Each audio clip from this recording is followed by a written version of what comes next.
तो फ्रेंड, जब भी हम बिजनेस को किसी के साथ स्टार्ट करते हैं तो हम कैसे उस चीज़ को बिल्ड कर सके, उसके लिए मैं एक छोटा सा सजेशन आप लोगों को देना चाहूँगी कि जिस भी लीडर को हम अपने साथ ज्वाइन कराते हैं उसके साथ हमें बहुत सारी होम मीटिंग्स करनी है रेगुलर बेसिस पे।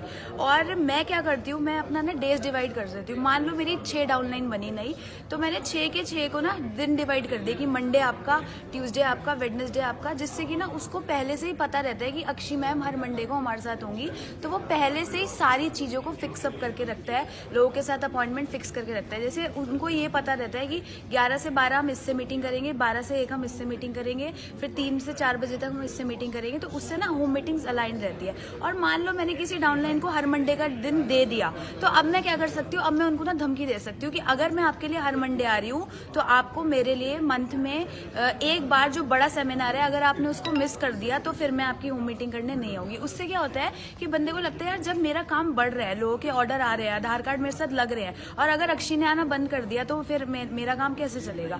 तो उसके लिए हम क्या कर सकते हैं कि उनके साथ इतनी होम मीटिंग्स कर दो, मतलब इतना डिपॉजिट कर दो उनके साथ कि बाद में आप उनसे विड्रॉ कर सको। उनको सिस्टम में बुलाने का सबसे बेस्ट तरीका यही है कि उनके साथ इतनी होम मीटिंग्स जाके 1-on-1 मीटिंग्स प्लान। और अगर वो 4 लोगों से मिलाने के लिए सक्षम नहीं है एट द सेम टाइम, तो आप अगर एक से भी मिलवा रहे हैं तो एक से मिलो, क्योंकि आपको नहीं पता कि एक भी लीडर हो सकता है। क्योंकि जब मनोज सर ने मेरे साथ मीटिंग करी थी तो मैं अकेली थी और 19 साल की एक बच्ची थी। अगर सर ने समझ लिया होता यार ये 19 साल की बच्ची है, ना मुझे नेटवर्किंग आती थी, ना मेरे को कुछ और आता था, अगर उन्होंने ये समझ लिया होता कि यार ये तो बच्ची है, इसको क्या बताऊं, हालांकि सर थके हुए थे, तो नहीं हो पाता। तो 1-on-1 प्लान भी जरूर दिखाओ, और जब आप रेगुलर उसके टच में रहोगे तो वो अपने आप ही automatically director, senior director, executive और लीडरशिप लेग तो अपने आप लग जाएगी। और यही काम करते करते बहुत अच्छा बिजनेस चल रहा है। इस महीने भी मैं पिछले 15 दिन से बीमार थी, तब भी हाईएस्ट बीवी हुआ है मेरा आज तक का, 1 करोड़ 30 लाख बीवी हुआ है, जिसमें से 12 लाख लीडरशिप की थी। बड़ा बीवी होने से मतलब नहीं है, मतलब ये है कि आपका चेक कितना ग्रो कर रहा है। तो 12 लीडरशिप लग चुकी है और इस मंथ 13वीं लीडरशिप जारी है, और 16 लाख डायरेक्टर हो चुकी है ब्रेक। और ये सबका नतीजा क्या है, क्यों हुआ है, क्योंकि मैंने जो आपको बताया कि डे फिक्स मैंने कर दिया अपने डेज को, और उसके अकॉर्डिंग मैंने उनके साथ होम मीटिंग्स करी, जिससे मेरा बिजनेस बहुत तेजी से ग्रो करता जा रहा है। तो डिस्टेंस बिजनेस कैसे करती हो?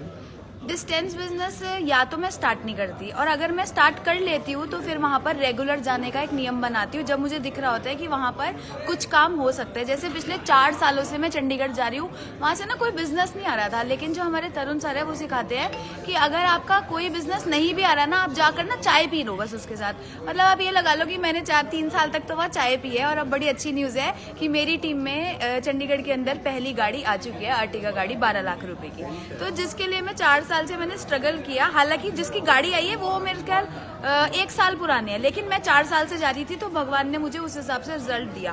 तो अगर आपको out of station business build करना है तो अपने दम पे करो। अगर आप ये सोचोगे कि मेरा अपलाइन चले हर बार, दैट इज नॉट पॉसिबल।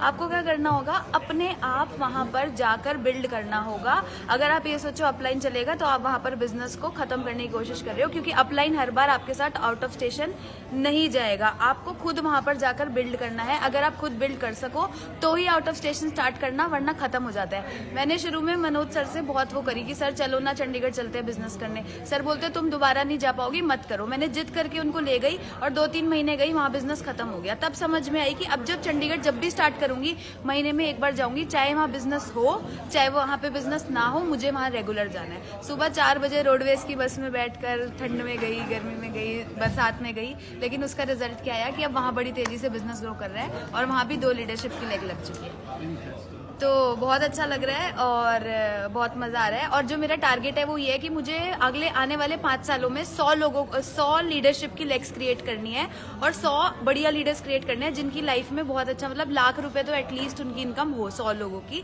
जिससे मेरी लीडरशिप भी लगेगी और उनका भी अपना पर्पस सॉल्व होगा।